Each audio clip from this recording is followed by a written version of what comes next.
Obrigada, Sr. Presidente. Senhoras e senhores deputados, quero começar por congratular o Partido Comunista Português por trazer esta discussão neste final de legislatura. Senhoras e senhores deputados, a 17 de fevereiro de 2012, a Ministra responsável pela área do Ambiente e Habitação anunciou neste plenário uma reforma da Lei do Arrendamento que pretendia, dizia ela, que viesse a dinamizar o setor. Dizia à altura a ex-ministra Assunção Cristas, e passo a citar, quero começar dando nota de alguns resultados do censo de 2011. Estes dados mostram que cerca de 76% dos portugueses são donos da sua habitação, o que compara com uma média europeia de 60%. Mostram que há 772 mil contratos de arrendamento, dos quais 33%, cerca de 255 mil, são contratos anteriores a 1990.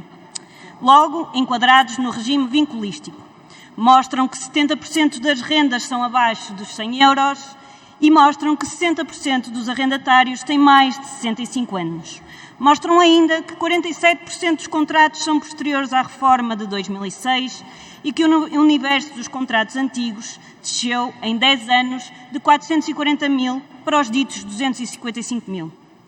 E eu utilizo estas palavras da Ministra para desmontar a ideia de que a liberalização do mercado de arrendamento, operada forçadamente com requintes de malvadez e inconstitucionalidade, viria a dinamizar o mercado de arrendamento. O chamado mercado, senhoras e senhores deputados, está igual. E passo a citar novamente a Ministra no final da apresentação dessa proposta, na mesma data, para que fique claro o que se propunha e acho que os senhores e as senhoras deputadas podem perceber o que é que aconteceu. Quero apenas terminar dizendo que, quando olhamos para o nosso mercado de arrendamento, constatamos rapidamente que a oferta ou é de má qualidade, de casas degradadas e desconfortáveis, ou é muito cara, com rendas muito elevadas, bem acima das possibilidades das pessoas. E quando não está em causa a má qualidade ou a renda cara, então muito provavelmente é porque a localização não é famosa, obrigando tipicamente a deslocações pendulares morosas, desgastantes e nocivas para o meio ambiente. Estamos convictos de que a presente proposta é capaz de responder positivamente ao desafio que enfrentamos. É uma lei equilibrada. É uma lei que não está cativa de nenhum interesse particular, mas que serve tão só o interesse de todos os portugueses, em termos de um mercado de arrendamento a funcionar bem e a proporcionar a todos, nomeadamente aos jovens, que hoje já não têm crédito para comprar casa, habitação adequada às suas necessidades e a preços acessíveis.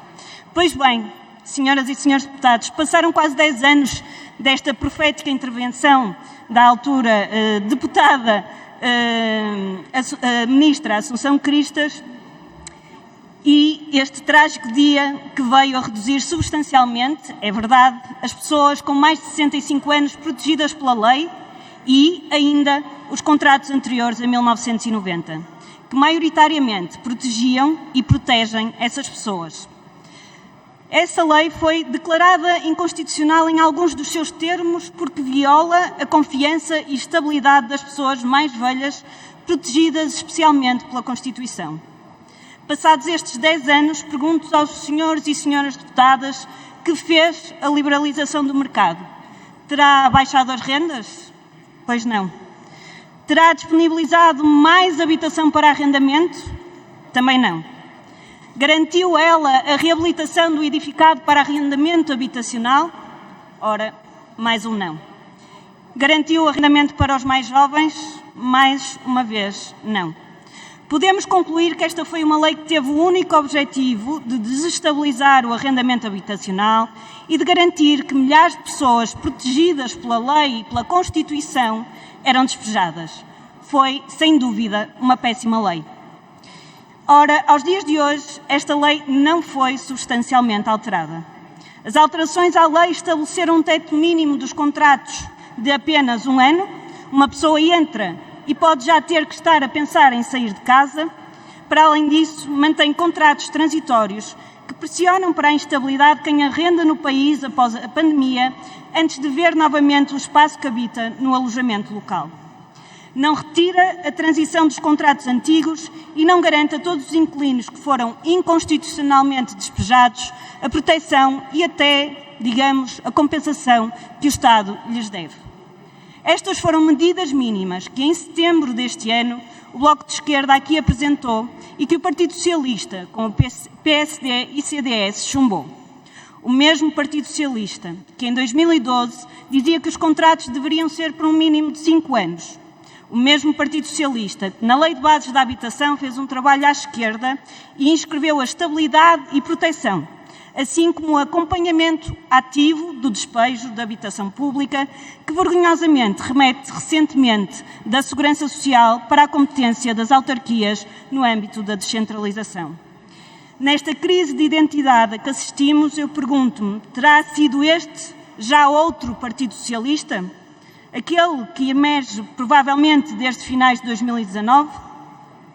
Também foi esse Partido Socialista, mais uma vez, não sei se será o atual ou o anterior, que se comprometeu em 2017 com mais de 170 mil fogos públicos até 2026. O que é certo é que o compromisso tem vindo a ser sistematicamente falhado. Não só esses compromissos mais genéricos, como também, por exemplo, o Primeiro Direito deixou de vir a celebrar os 50 anos de Abril e talvez, quem sabe, venha a celebrar os 52. E não é apenas o Bloco que diz esta questão, é também o Tribunal de Contas.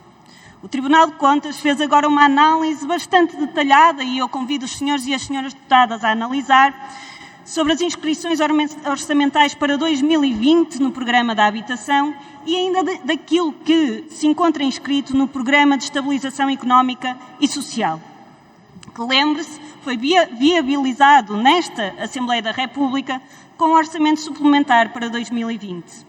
Pois bem, nas medidas em que o Governo se propunha a atuar, o Tribunal de Contas afere uma execução orçamental de apenas 16%.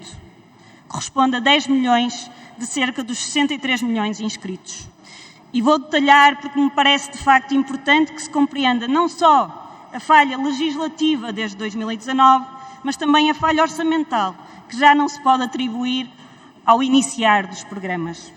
No âmbito da conservação e reabilitação do Parque Habitacional do Iru, em 2020, o Ministério reduz em 30% o número de fogos a reabilitar, orçamenta 7 milhões de euros e executa 5 milhões e 400 mil. Das 4 mil casas que reabilitaria em 4 anos, reabilita em um ano apenas 300. Na proteção do arrendamento habitacional, os subsídios às rendas, dos 4 milhões orçamentados, apenas se executaram 1 milhão e 200 mil, 30%. Para o Parque Habitacional Público da Habitação a Custos Acessíveis, 48 milhões orçamentados, 7% executados. Na reconversão do alojamento local, anunciado com pompa e circunstância, 4,5 milhões, 0 de execução. Nas medidas de redução, suspensão ou isenção de rendas do parque público, em que se poderia ter apoiado milhares de agregados pobres e em situação de informalidade laboral em setores do trabalho doméstico ou da construção, mas também em outros, o IRU deu resposta a apenas, senhoras e senhores deputados, 30 pedidos. Alcançaram os míseros 30 mil euros no âmbito destes 30 pedidos. Relembro que o Iru tem um parque habitacional com cerca de 14 mil fogos. Ora, para responder à crise da habitação e à crise da pandemia, o Governo tinha inscrito um valor já diminuto para o setor da habitação. Quando devíamos ficar todos em casa, com as carências que se conhece a nível habitacional no nosso país, o Governo mobilizava apenas 63 milhões. Desses, usou 10 milhões. Bem pode, de facto, o Governo e o Partido Socialista encher a boca com a prioridade que é a habitação. Mas o que demonstram os números é que o orçamento para o primeiro direito é insuficiente, que a regulamentação da Lei de Bases da Habitação está pela metade e, em muitos pontos, preferiu deixar as pessoas desprotegidas e em situação de despejo e que os outros programas são sempre executados ao terço. Senhoras e senhores deputados, propaganda e água benta, cada qual toma a que quer. o Bloco de Esquerda não embarca nem em truques de magia orçamental, nem em truques de magia legislativa operadas pelo Governo. O nosso compromisso é mesmo com o direito à habitação e com a retirada do período da Troika e de Assunção Cristas da nossa história. Muito obrigada.